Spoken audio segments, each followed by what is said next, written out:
Ocean! Hi! Oh, can you see me? Hey. Oh, your hair looks so beautiful. Did your mother do that for you?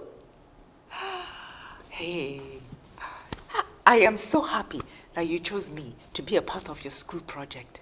In fact, I'm honored. But your question is a serious one. And while I feel like the story that I have has a happy ending, the beginning is anything but happy. So, your question is, what was life like before the World Health and Wellness Accords of 2037? Well, as a child growing up in a small rural Nigerian village in the late 20th century, we did not really have much faith in the medical system. So many people were suffering from poverty and contagious diseases. The hospital was over 50 miles away and could only be accessed by traveling through poorly maintained roads. Of course, we had health workers in our communities, but they couldn't fulfill all our needs. We lost people, oh, good people, friends, family.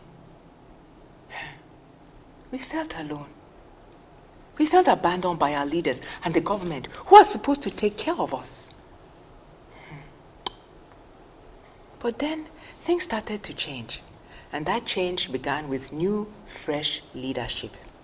But some young, innovative and courageous leaders took positions of power and started to talk about cooperation, healthy lifestyle, health infrastructure with public and private options, climate change, and about investing in the health of the citizens of this world, and how all of these things could actually be good for economic prosperity.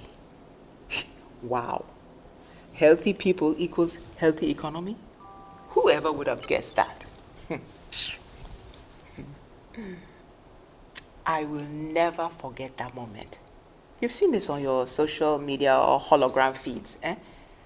The time where Vincent Nganga stood up during the opening session at the United Nations General Assembly in 2029 and led everyone in an impromptu 10-minute meditation. Hey, I thought the US ambassador to the UN was going to walk out of the room. That singular moment, my dear, signaled a change throughout the world, a change that indicated that effective global leadership starts with the health of its citizens. And that moment seemed to signal an end to the old guard and a beginning of something new. I wouldn't know what to call it. Maybe global compassion and empathy. Partnerships and collaborations that benefited the common people and not just the powerful and privileged. Over the next few years, we started to see more infrastructure related to the wellness of the people. Roads, parks, increased education related to healthy lifestyle. Even more resources dedicated to family planning. And more healthcare professionals that could handle the needs of the people. It just felt like the people running the world and our country really understood us and the problems we face every day.